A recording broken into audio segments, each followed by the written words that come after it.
A king destroyed his own fortune to survive. Not his enemies, not invading armies, not rebels, himself. As war consumed the kingdom, the royal treasury bled dry, gold vanished, taxes fell, trade collapsed, and in the darkness of desperation, the king made a decision that would destroy his empire forever. He ordered the royal treasures melted down, crowns, sacred relics, golden statues, even the symbols of his own bloodline. Everything became coins. But the more gold he created, the poorer the kingdom became, because this was no longer a fight for victory. It was a kingdom trying to outrun collapse. Before the collapse, the kingdom was one of the richest powers in the world. Its merchants controlled trade routes stretching across continents. Gold flooded into royal vaults faster than it could be counted. The king believed the prosperity would last forever. Lavish palaces rose from marble and stone. Banquets lasted for days. Massive monuments were built to glorify the crown. But beneath the luxury, danger was growing. The kingdom depended on endless expansion, endless conquest, endless spending. And eventually, the machine began to break. The war began like many others. The king believed it would be quick, easy, profitable. Instead, it became a nightmare. Campaign after campaign failed. Entire battalions disappeared. Supplies ran out before reaching the front lines. Mercenaries demanded higher payment.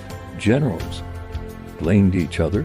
Taxes crushed the population. Still, the king refused to stop, because rulers who admit failure rarely survive. And so the war continued, draining the kingdom one coin at a time. The treasury was dying. At first, the king raised taxes. Then he seized land. Then he borrowed enormous sums from wealthy elites. But nothing worked. Soon, even the royal accountants could no longer hide the truth. The kingdom was bankrupt. There would be no money for soldiers, no grain for cities, no payment for defenses. Without money, the kingdom itself would cease to exist. And then came the order. Melt it all. Sacred artifacts vanished into furnaces. Family heirlooms collected over centuries disappeared. Overnight, the crown itself was destroyed. Gold flowed through the kingdom once again. But something had changed. The new coins were smaller, weaker, mixed with cheaper metals. People noticed immediately. Confidence collapsed. The king had created money from treasure, but he had destroyed trust. And without trust, even gold becomes worthless. The people were starving. Prices exploded. Bread became unaffordable. Merchants refused the new coins. Chaos spread through the cities. Riots erupted near the palace gates. Workers abandoned the markets. Entire villages stopped paying taxes. Even the army began to fracture. Some soldiers deserted. Others turned into bandits. The kingdom was no longer united.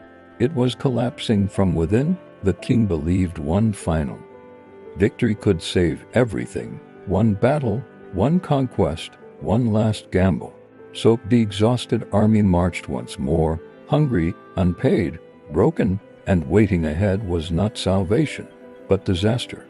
The final battle lasted only hours. The kingdom's army shattered almost immediately. Mercenaries fled. Commanders surrendered.